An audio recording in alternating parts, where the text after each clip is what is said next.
Ozzy Osbourne, the Prince of Darkness, a name that conjures images of chaos, rebellion, and the raw, primal energy of heavy metal. His life reads like a fever dream, equal parts shocking, absurd, and legendary.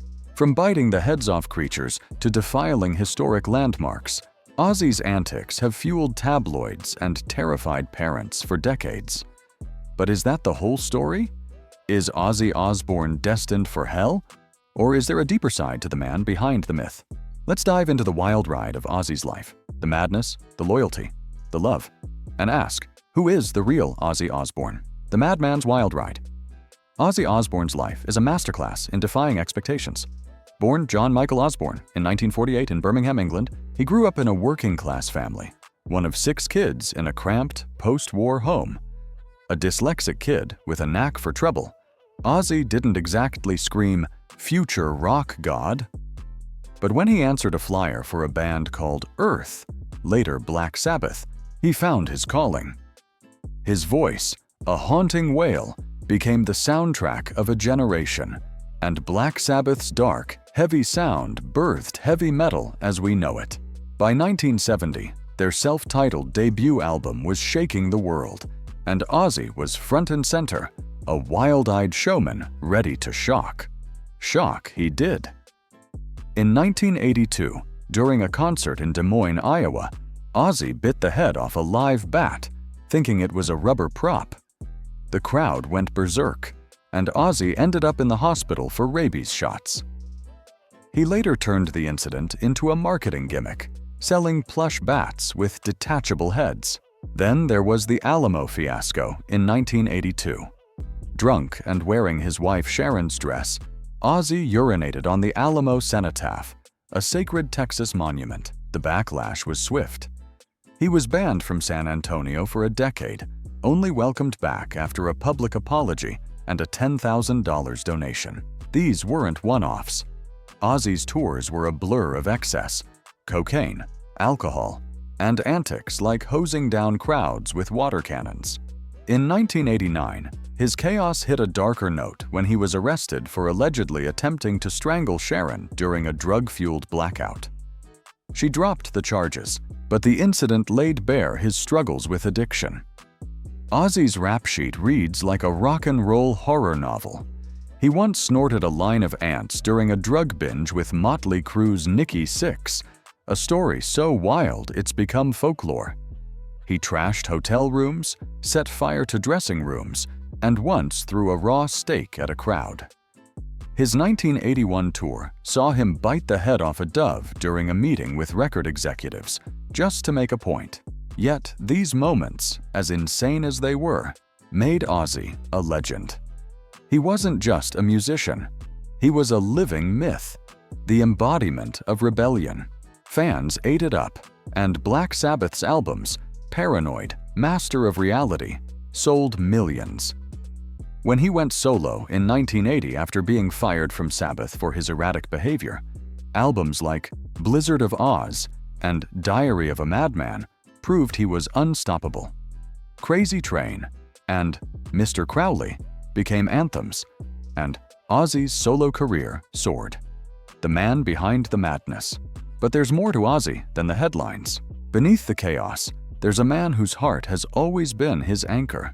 Ozzy's loyalty to his family, especially his wife Sharon and their children, paints a picture of a man far more complex than the Prince of Darkness moniker suggests. Sharon Osbourne, his manager and soulmate, has been the rock in his stormy life. They met in the 1970s when she worked for her father's music management company, and their bond grew through Black Sabbath's rise.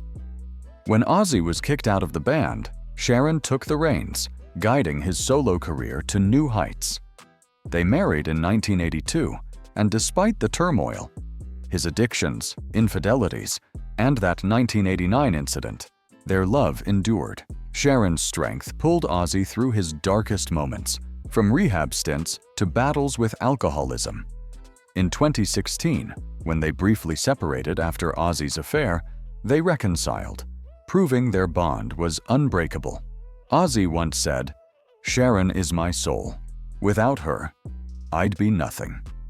his devotion to his children, Amy, Kelly, and Jack from his marriage to Sharon, and Louis, Jessica, and Elliot from his first marriage to Thelma Riley, is equally profound. Despite his rock star lifestyle, Ozzy made time for his kids. He's spoken openly about his regret for not being more present during his first marriage, but with his second family, he tried to make amends. Kelly and Jack, stars of the Osbournes reality show, have shared stories of Ozzy's goofy, loving side, playing pranks, sneaking them treats, and always being there, even if he was stumbling through a hangover. Amy, more private, has praised her dad's support for her music career. Ozzy's love for his kids shines through in small moments, like when he'd call them from tour to check in, or when he'd tear up talking about their milestones. Jack once said, "Dad's a nutcase, but he'd die for us." The heart of the prince. Ozzy's kindness extends beyond his family. He's known for his generosity to fans and strangers alike. In the 1980s, he'd spend hours after shows signing autographs, even when exhausted. He once paid for a fan's medical bills after hearing they were struggling, a story that spread quietly among die-hard fans. His Ozzfest Music Festival, launched in 1996, gave emerging metal bands like Slipknot and System of a Down a platform, cementing his legacy as a mentor to the genre. Ozzy's vulnerability, his openness about his dyslexia, addiction, and mental health struggles has inspired countless fans to face their own demons.